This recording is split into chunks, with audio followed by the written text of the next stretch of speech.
us for our segment that we do called Mind Your Business. Mind your business. Right? And so what I want to know today is, why is Sam in the credit repair business? Man, I just looked at it as an opportunity for my clients. I had seen how people got turned down for credit, because of credit reasons. And through my 10 years of being in real estate, I never found somebody that was reliable, was agent friendly. And I just took that as an opportunity to go in and provide that service for my clients and for my fellow realtors as well. Okay, that's good. So let me ask you this, because I saw a big comeback in credit repair. Credit repair is not new. I mean, you always see it whenever there's a big boom in any kind of sales industry. How do you compete with all the credit repair companies, or I guess what sets you apart from all the other credit repair companies? Yeah, the thing that sets me apart is that I'm very transparent. If I can't do something, I'll let you know. I'm not gonna sell you a dream that I won't be able to fulfill. Like that's a big thing that I sets me apart, and that I have the tools and technology on my side. Mm-hmm. Okay, and how do you compete with all the TNA in the industry? Because I've seen a lot of stuff, and I'm like, what the heck is this? This is a credit repair company? Yeah, I mean, I try not to worry too much about my competition. I'm very focused on what I'm doing, how I'm treating my clients. That really the competition, it doesn't matter to me. Okay. So what drives you to grow in this industry? Like what makes you wake up every day and say, you know what, I'm gonna go 100% at this? So I think that the biggest thing is to build on what I already have, and do it for my family. I think my family is my main drive, and being able to create opportunities for other people as well. I feel like with credit repair, you can give somebody that a different type of life when you have a good credit. So I think that is what drives me, what I like about my Okay. job. Mm-hmm. So I'm assuming there's a lot of education into how to maintain your credit after you repair the credit. Right, of course. Yeah, because you have to understand that your credit is just not a random number. It's a lot of factors. The usage of your credit, the age of your credit, your diversity of the credit, inquiries, all those things. Obviously, whenever you're done with credit repair, we want to tell you, hey, let's not do that again. Yeah, definitely. Let's not do that again. But if you do it again, we'll be right here. So what traits do you think you were born with that really help you grow in this industry? So I've always been a people's person. I've always been very social, very outgoing, and I feel like finding common ground with people has always been second nature to me. And then that I can create relationships that way, and then also like just being very I don't know how to say it, like servicial in Spanish, and like service driven. Like I want to serve people. Like if I invite you over to my house, I'm gonna be grilling for you. I'm gonna serving you. Like that's how I treat people. That's how I am. So I feel like that's what helps with me in my industry, in my job. That's a good question. I'm gonna have to find out what translates servicial translates. I know exactly what it means, and I'm like, how do you translate into Spanish? Into Spanish, maybe it's one of those things that it That doesn't there's no exist. Yeah, it doesn't translation. exist, because the people that speak English are not very servicial. Yeah, exactly. So who contributed the most to the success that we see now? Like, who are your day ones, for lack of better words? I mean, first of all, God. I'm a huge believer in God, and I think that anything's possible with God on your side. That's huge. I think another one is like my mom and my stepdad, my dad, Gene. If it wasn't for Gene, I wouldn't even be in real estate to begin with. Yeah, I was gonna try to be a mechanic, and he was like, "No, I don't see that. I don't see that for you. Tomorrow we're going to real estate school, and I'm going to enroll you, and you're going to do that." And I was like, okay. Your stepdad? Good. My stepdad. That's awesome, man. That's an awesome story, man. Yeah. So if it wasn't for him, I don't know where I would be. Definitely not selling houses, but I'm here. No, that's good. Man. And then my girlfriend, yes, it's also been a huge part of where I'm at and my success. Yeah. So this is this. You know, we like to shout out everybody that has been. So go ahead and look at the Yeah. camera. Shout out to my mom. Shout out to Jean. Shout out to Yessie. Thank you so much. My brother, my sister, everybody. You know, Awesome, I love man. you guys. You mentioned God too, so I guess, God. yeah. He knows. He knows. God's number one for sure. So let me ask you this question, right? If Hollywood came knocking, you know, and said, you know what, I need the Sam Linares, you know, story, you know, sell it, pitch it to me like you're in a boardroom full of producers and you want to make this movie. How would that go? In a world where Yeah, right. no, I think it's like humble beginnings. You know, I was born in El Salvador, born, you know, in El Salvador with my brother, sister. We grew up together.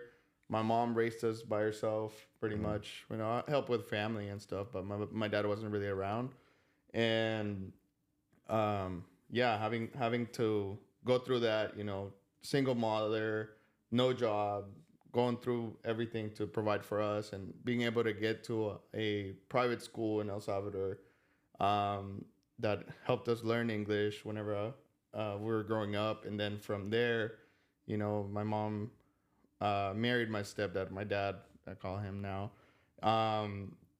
when I was 13. They married. When I was 16, I moved to Houston.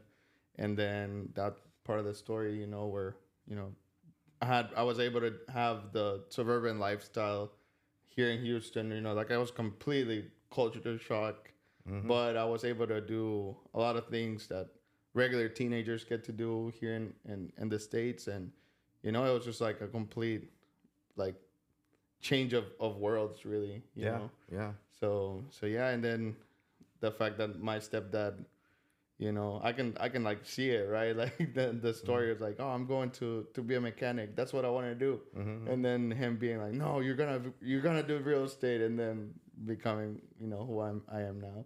Well, that's an awesome story, man. Actually, I mean, you're actually the first person that's been on here that shouted out their mom. So, you know, that's pretty awesome, because a lot of people don't know the struggle of a single mother, you know, the sacrifices that a single mother. I was raised by a single mother, so it's like they don't know the sacrifices that it takes. And you know, sometimes whenever you get to a point, you know, she's usually the first one that you forget. Yeah, no, never. You just made me feel real bad.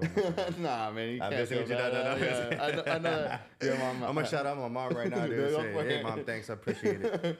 Yeah. So now let me ask you this: what made you want to get into this business? Why did you start doing this company? Yeah. Again, my clients I was really struggling to find somebody that I could trust with my clients, that was going to be transparent with my clients. And I just decided, you know what, like, enough is enough. I need to do something, and I need to take charge and be able to do it on my own. That's awesome, man. That's awesome. So if you could model your company, right, after any business mogul out there, who would it be? Man, honestly, like, Warren Buffett comes to mind, just because you know that if he needs a screw, he's gonna buy the company that makes it, right? Yeah. So I feel like in our industry, it's very important to be a one-stop shop, and obviously that's one of the greatest, if not the greatest, success stories that you'll ever find out or hear about. That's awesome, man. Yeah, I did follow his story. You know, we kind of model his. He's actually one of the moguls that we model. I don't know if you know, me and Vic are partners, and kind of similar. You know, we both bounce ideas at each other and really depend on each other to grow our industry. So, man, you're really hitting some pretty some pretty good points here that kind of resonate with me. So that's man, awesome. It's the, you know, first time kind of had this on the show, right? But yeah, so let me ask you this: was there ever a time, you know, during your growth and your success, that you ever felt like you lost yourself and you had to get back to where you needed to be? Yeah, I think that's easy to do. To lose yourself with something that you're going through, or it doesn't necessarily have to be something good, or, you know, like a success story. But I feel like you get in funks sometimes that you feel like you've lost yourself, and I think that the most important thing is coming back to, like, your ground, you know, like grounding yourself and being like, hey, what am I doing? Like, what's my purpose in life, and what am I trying to accomplish, and why am I not there? Why am I here but I feel like I'm not, like I think being a one stop shop is really tough. right. Because you spread yourself through all the different companies, and it's like, oh man, sometimes you have to catch yourself, say, what am I doing here? And then you have to remind yourself. Of course. Yeah, I think that's the biggest thing is learning how to delegate and learning how to put different processes in place so you don't lose sight of who you are and who you are as a person and your time, how valuable it is. Yes, we're entrepreneurs. Yes. And we're masters of our time for what they call it, but you get busier. You Yeah. get the you don't ever stop working. Like I don't remember ever being like, oh, I'm completely off. Yeah, definitely. Yeah, that's so true. So now, every entrepreneur, right, has a weakness, and you can't really be a true entrepreneur until you isolate or you identify those weaknesses. What are your two biggest weaknesses? Man, to me, the biggest things, and that's throughout my career, and I think like it translates everywhere, is like my lack of consistency in things, and my time management. I feel like they go hand in hand because I get caught up, or you get caught up in some tasks that aren't producing you or aren't doing what you need to do, and then you look back and it's like, oh snap, it's been this amount of time, and I need to go back to where I know that I can be successful, if that makes sense. Yeah, no, definitely. Yeah, so I feel like that's the biggest thing. It's like time management, consistency, but we're working through it, and I think that I'm getting into a better place. And like I was telling you earlier, like off camera, like I've been in the industry for 10 years. Whenever I started, I was 21. So there was not much teaching me at that point. Like life, Definitely, yeah. life had its way, and honestly, like I had fun. I did everything that I needed to do, and then now it's like, okay, now it's time to take it seriously and actually treat it as a real business, That's key. That's key. But man, I really enjoyed this interview with you, Sam. And we're gonna go ahead and get ready for the podcast.